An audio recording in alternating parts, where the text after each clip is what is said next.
In tonight's Crisis in the Classroom report, a look at how parents' rights to opt their child out of certain lessons in Seattle schools.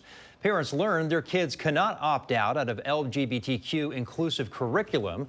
The Seattle School District says it's simply following state law. Come with Jackie Kent has the story.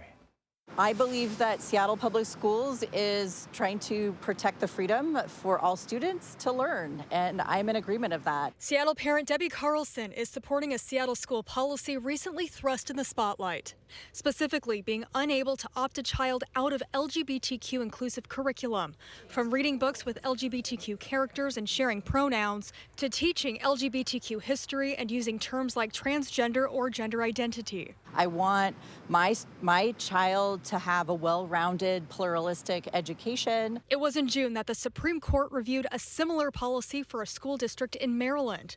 The ruling for Mahmoud versus Taylor states that a group of parents could opt their kids out of these lessons for religious reasons. The Supreme Court addressed whether or not these parents had a First Amendment right to opt their children out of this part of the curriculum. Shwali Patel is with the National Women's Law Center, which has been outspoken against the summer ruling, claiming it could have devastating impacts in the classroom. I think it's so important when a school district is incorporating instruction that values and celebrates diversity. That leaves the question of where the Seattle district draws the line when it comes to parents' rights for opt-out rules. The Washington State Parental Rights Initiative is a parent's bill of rights, allowing them to review instructional materials, be notified, and opt out of certain activities. And SPS in an emailed statement adds that outside of sexual health education, state law does not provide for selective opt-outs from curriculum, and SPS continues to follow that direction. For now, reporting in Seattle, Jackie Kent, KOMO News.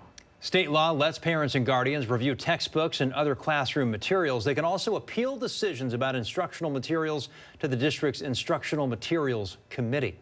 Time now to scan the QR code there on your screen to vote in tonight's KOMO Pulse poll. And we are asking, do you think parents should be able to opt their children out of certain curriculums? You can see the live results now show almost every vote here. 92% of people say yes.